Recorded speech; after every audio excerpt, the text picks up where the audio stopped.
Antes que nada, agradecer a este comité organizador que me ha invitado a esta sesión hepatológica, siendo yo más bien endoscopista, pero un honor para mí compartir con ustedes. Vamos a conversar sobre varices esofágicas y gástricas, y dado el tiempo vamos a hablar ciertos tópicos, seguramente van a quedar muchas cosas en el tintero. Y es claro que cuando hablamos de varices estamos pensando que para tratar a estos pacientes existen diferentes pacientes en realidad, y por lo tanto tiene que haber diferentes estrategias para manejar estas diferentes enfermedades dentro de este caso. No es raro o no es difícil pensar que una cirrosis compensada es un tema. El grado de hipertensión portal va a hacer definir ciertas características: presencia, tamaño de varices, sangrado, paciente compensado que sangró, descompensado, etcétera, nos obliga a tomar estrategias distintas.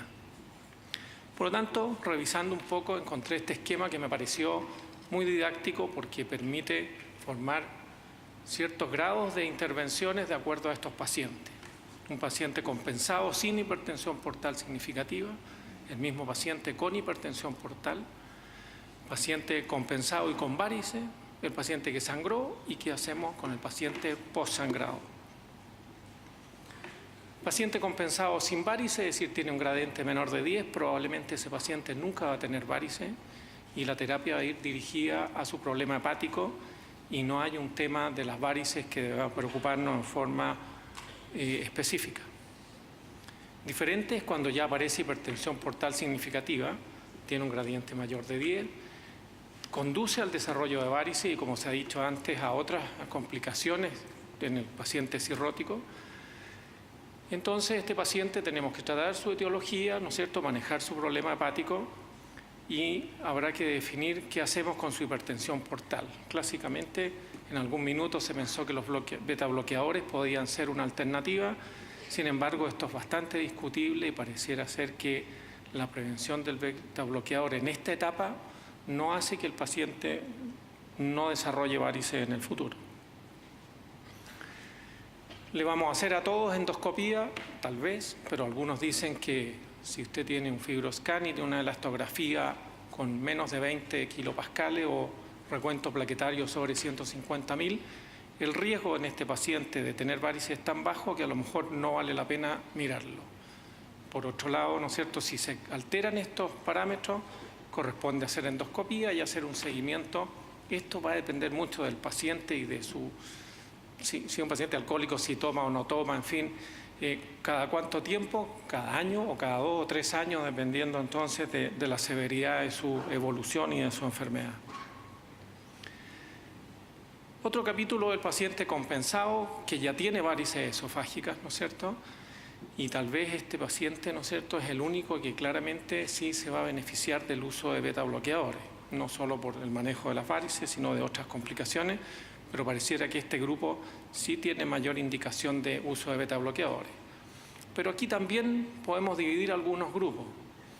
Hay pacientes, ¿no es cierto?, de alto riesgo de sangrado varicial, que son aquellos que tienen varices grandes, signos rojos o Child-Pugh. Y alto riesgo son varices grandes o varices pequeñas si se asocian los signos rojos o el Child-Pugh, el Child-C. ¿Qué hacemos si tiene varices grandes? La literatura dice que beta bloqueador o ligadura es lo mismo. El efecto para prevenir el sangrado va a ser igual.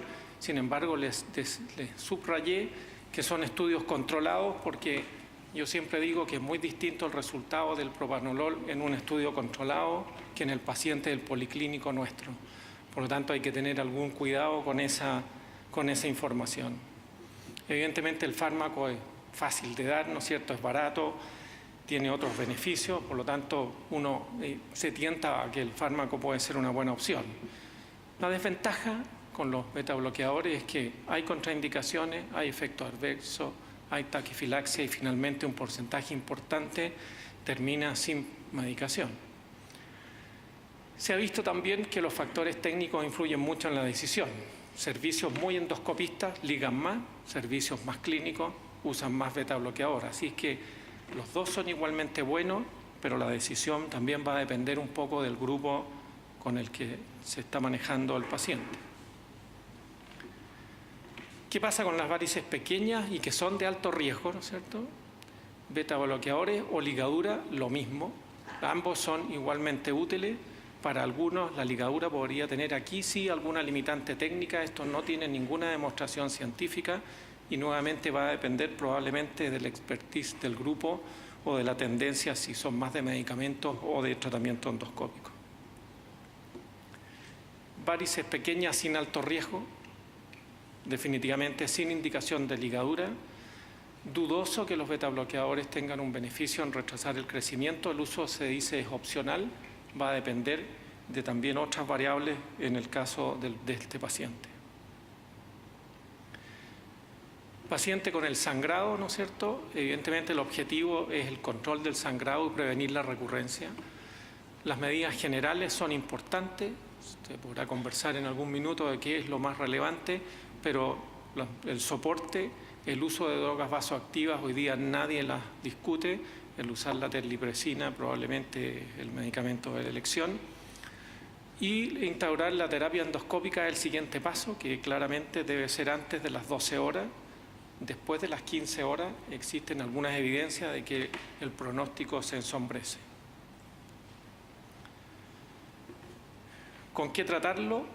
Desde el punto de vista endoscópico, ligadura elástica, esclerosante y rescate estén esofágico hoy día o polvo hemostático.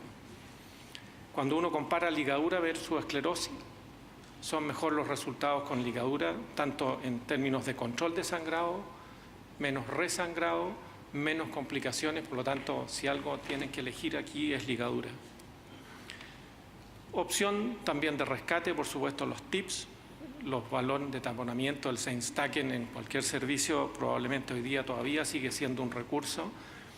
Y otras técnicas radiológicas invasivas de balón de oclusión retrógrado, en fin, también son opciones, pero en el sangrado agudo es más difícil implementar todo esto. Posteriormente, el paciente controlamos el sangrado. ¿Qué vamos a hacer con él en la siguiente etapa? Sabemos que 60% resangran y que la mortalidad sigue siendo muy alta. La misión post-sangrado es erradicar las varices con ligadura. Eso no cabe ninguna discusión. ¿Usar betabloqueadores? Sí, y se ha visto que la combinación de ligadura y betabloqueadores es mejor que cada uno por separado, por lo tanto, en el postsangrado es mejor usar betabloqueador. Los mononitratos pareciera que no aportaron tanto y sí agregan complicaciones, no es tan claro, por ahí alguien habló que son una opción. Y siguen siendo, por supuesto, posibilidades de usar el TIPS y otras medidas radiológicas como las que conversamos antes de intervencionistas. El cuidado de los betabloqueadores en ascitis refractaria. 2 palabras sobre varices gástricas. 70% de las varices gástricas, no voy a referirme a la clasificación porque todos la conocen, pero 70% son la extensión de las varices esofágicas, que son las de más fácil manejo. Sin embargo, el 80% de las que sangran son las varices fúndicas, ya sean las que vienen de esófago o las aisladas. No hay ninguna literatura que demuestre que la profilaxis de esto sea efectiva. El betabloqueador, etcétera, aquí no hay ninguna evidencia. La profilaxis endoscópica, yo diría que, si bien es cierto, es una opción, son pacientes seleccionados por alguna razón en particular, a diferencia de la ligadura, que es algo que no tiene prácticamente complicaciones. La inyección de las varices gástricas sí tiene complicaciones y genera algún grado mayor de morbilidad que contraindica probablemente una profilaxis masiva. Recordar que las varices que son GOV1, como son extensión de las varices esofágicas, ligadura elástica es una buena opción. Sin embargo, en todas las otras, lo que se indica es la inyección de cianoacrilato. Los resultados con ligadura elástica en el resto de las varices, si no es malo, es bastante inferior. Usar terlipresina en este caso, no hay mucha evidencia al respecto. Yo pienso que es razonable usarla, sin embargo, no hay una evidencia científica que nos apoye. Como también en las varices esofágicas hay un plan B, los TIPS. La endosonografía, que hoy día ha mostrado tener utilidad para inyectar desde el esófago las varices gástricas y lograr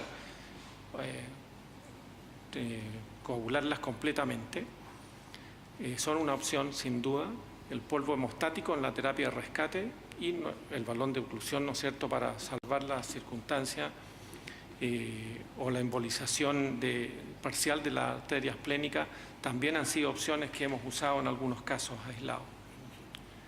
En resumen, los pacientes de varices requieren terapia según su riesgo, ¿no es cierto? Hay que manejar el daño hepático y las complicaciones, evidentemente, como en cualquier paciente de un tratamiento no dirigido solo al problema de las varices.